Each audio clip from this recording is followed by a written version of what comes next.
Stanley decided to go to the meeting room to check on his co-workers. He never functioned well by himself and constantly needed support and guidance from others, so the thought of total solitude was terrifying to him. No matter how hard Stanley looked, he couldn't find a trace of his co-workers.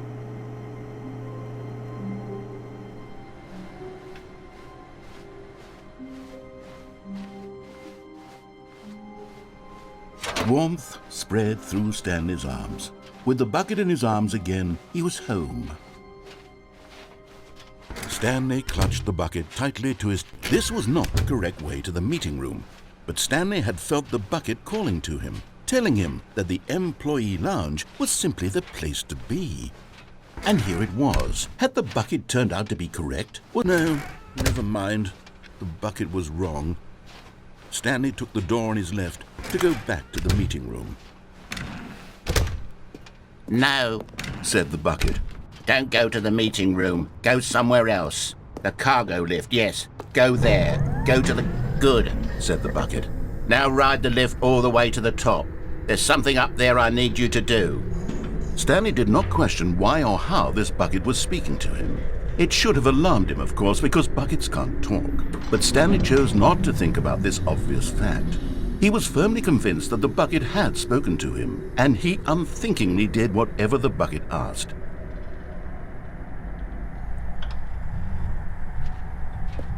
In here, said the bucket. Go into this dark room over here. Stanley once again obeyed blindly.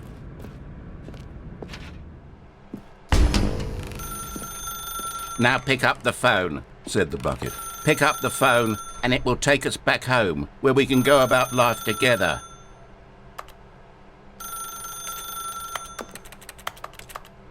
Whoa, hold on. Why did you unplug the phone? Were you trying to resist the bucket's orders? Stanley, I was joking. Obviously, the bucket isn't talking to you and telling you to do things. Buckets can't talk. It was a joke. Don't you get the joke? It's funny, Stanley. A talking bucket. Can't you see? Oh, goodness. I must have really bungled up the delivery if you actually took me seriously. Where did I mess up the joke? Should I have paused for longer or spoken quicker? Comedic timing is so difficult. I wish I were better at it. But there isn't exactly an instructional video on comedy that one can watch to fully... Oh, wait, yes, there is. It's sitting right here. Let's take a look. What is comedic timing? What is comedic timing? How does it work? How long should it last? How can it be used to effectively silence your political enemies? And more importantly, can it be taught in its entirety within 90 seconds? Thankfully, the answer to all of these questions is yes. Let's dive deeper. If you've ever told a joke or made someone laugh, in all likelihood, you did it while standing 50 to 80 centimeters from them in a room of no more than 76 degrees Fahrenheit, with one of your arms raised straight upward at a 15-degree angle from your body. These are the optimal conditions for good comedic timing. To begin the joke, start by stating and spelling your name. Next, provide a brief synopsis of the joke, including the specific times at which the recipient of the joke will laugh, and then spell out your name a second time. With these steps complete, it's time to begin the humor. Speak the entire joke in no more than 18 seconds and no less than 13 and a half, pausing only for bathroom breaks when necessary. When the joke has concluded, it is customary to inform your listener that the joke is over by declaring in your loudest possible voice, "I'm Dunny with the funny." Let's practice screaming, "I'm Dunny with the funny" now.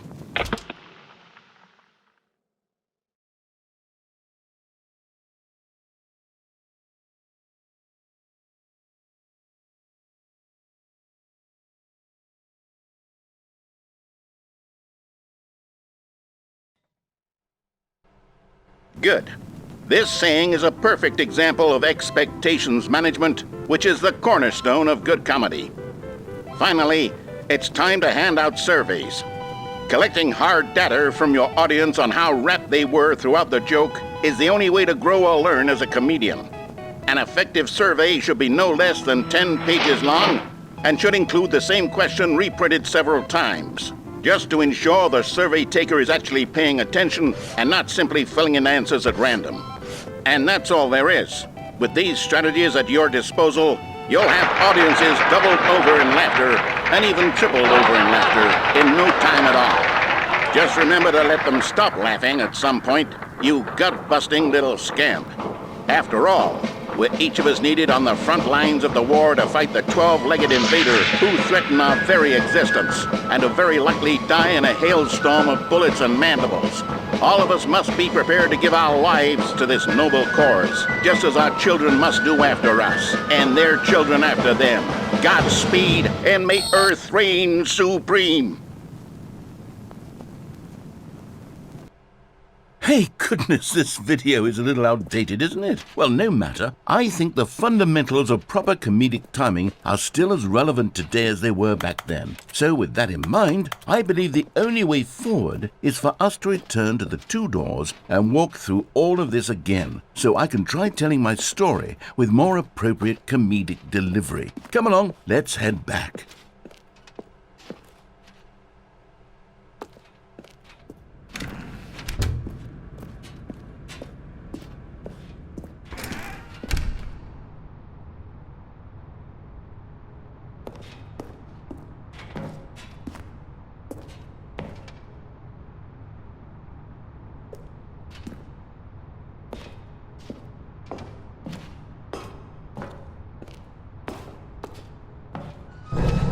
I can feel it. This time, I'm really going to nail the delivery. You'll be in stitches. A talking bucket, you'll say? How ridiculous. How absurd. What a hilarious concept. The king of comedy. That's what you'll call me. Thank goodness we have the instructional video. Otherwise, who knows where we'd be right now. Well, I wouldn't be the king of comedy, that's for sure. The bucket spoke to Stanley. The bucket spoke. The bucket spoke. Oh, I'll figure it out on the fly. No need to overthink things.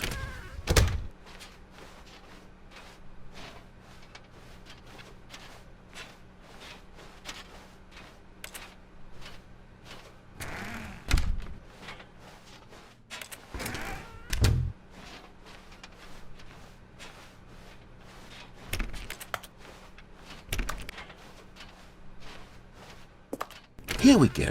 You ready? When Stanley and the bucket came to a set of two open doors, they entered the door on the left.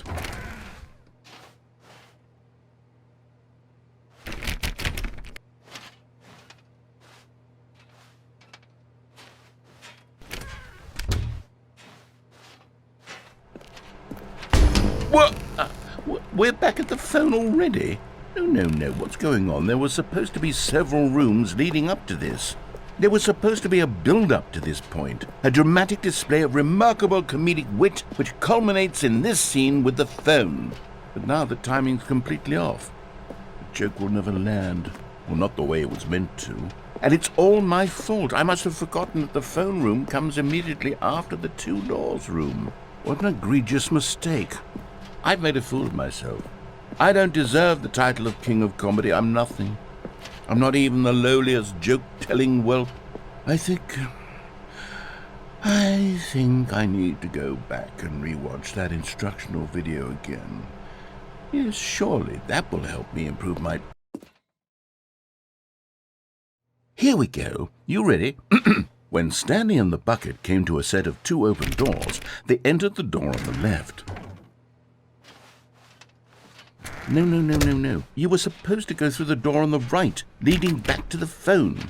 Did you not even look at the instructional video? I think this is all covered very clearly. There's no way I can make the comedic timing work now. It's done. The joke is completely done and over. It's all your fault, Stanley.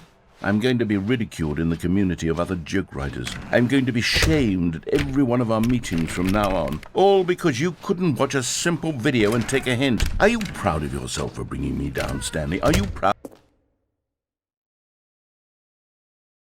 Stanley, you love the bucket so much it's like you...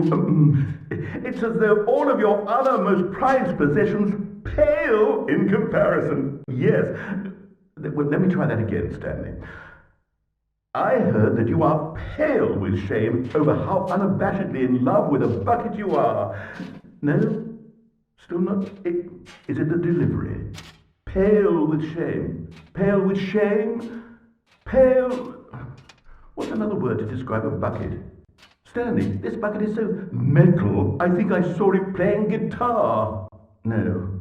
We're getting away from making fun of Stanley's obsession with the bucket, which was the whole point of this. I'm no good at these jokes. I need more instructional videos. That's exactly what it is. That's what will make me the king of comedy again. More instructional videos. Let's see.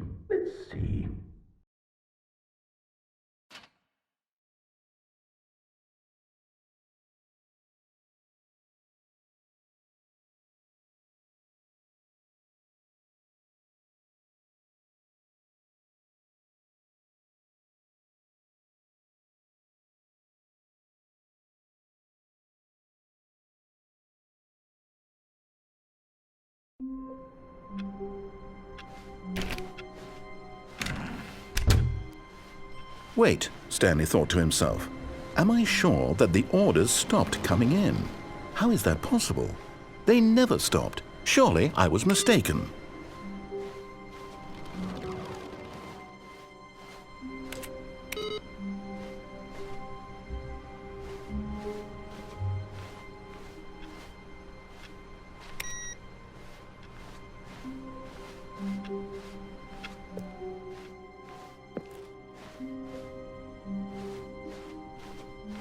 When Stanley came to a set of 2 open doors, he entered the door on his left.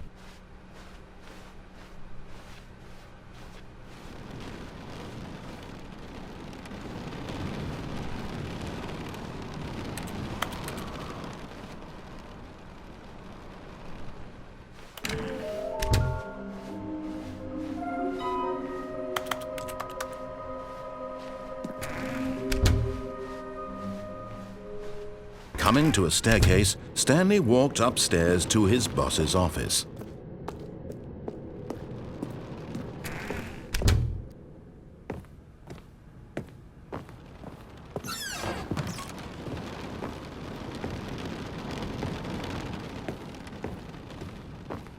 Okay, I think we all know the drill by now. Blah, blah, blah. Dark secrets, the keypad. Stanley pushes some buttons. Oh, hey, look, it's a new passageway. Quelle surprise.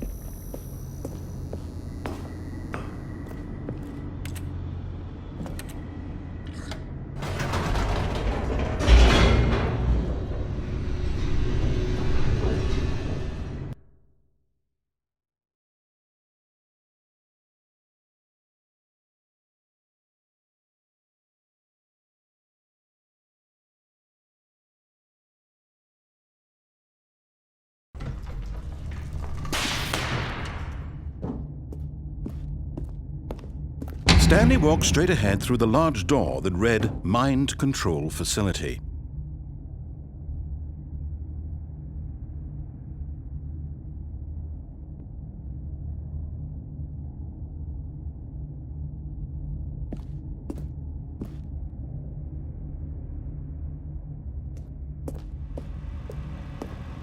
Although this passageway had the word escape written on it, the truth was that at the end of this hall, Stanley would meet his violent death. The door behind him was not shut. Stanley still had every opportunity to turn around and get back on track. At this point, Stanley was making a conscious, concerted effort to walk forward and willingly confront his death.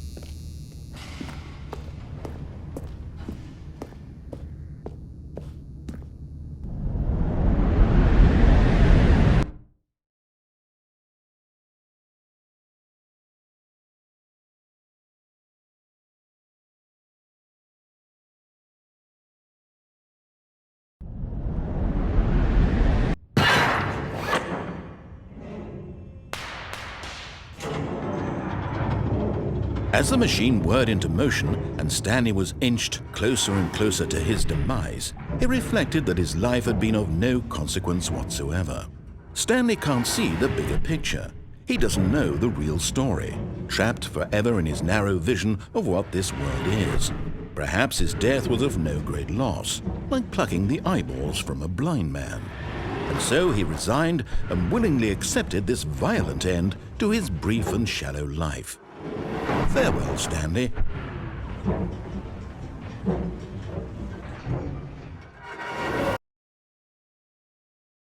"Farewell, Stanley," cried the narrator, as Stanley was led helplessly into the enormous metal jaws.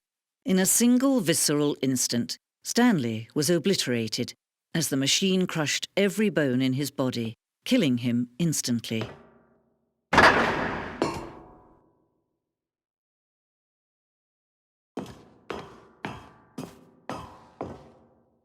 And yet it would be just a few minutes before Stanley would restart the game, back in his office, as alive as ever. What exactly did the narrator think he was going to accomplish? When every path you can walk has been created for you long in advance, death becomes meaningless, making life the same. Do you see now? Do you see that Stanley was already dead from the moment he hit start?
pushed the number 6. Then he pushed the number 4. Is this that other building?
Now then, this elevator for sure.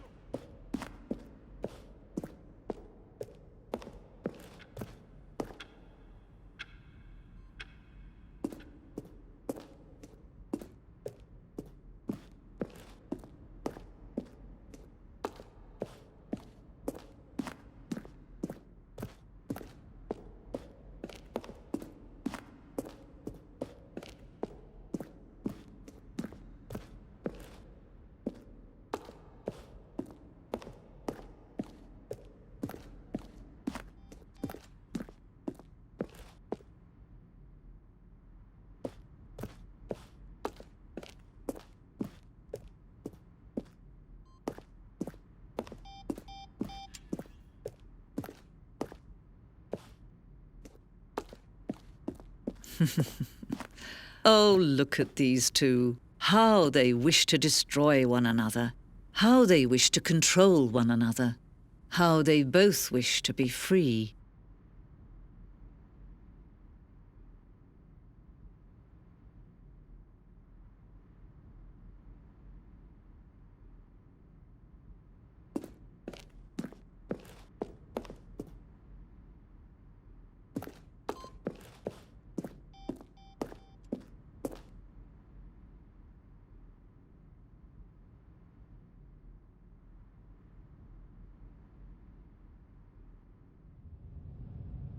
Can you see?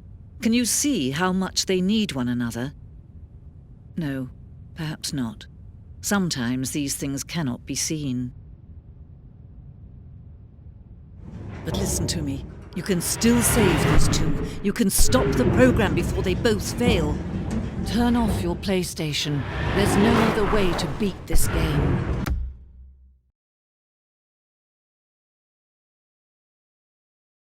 As long as you move forward, you'll be walking someone else's path. Stop now and it'll be your only true choice. Whatever you do, choose it. Don't let time choose for you. Don't let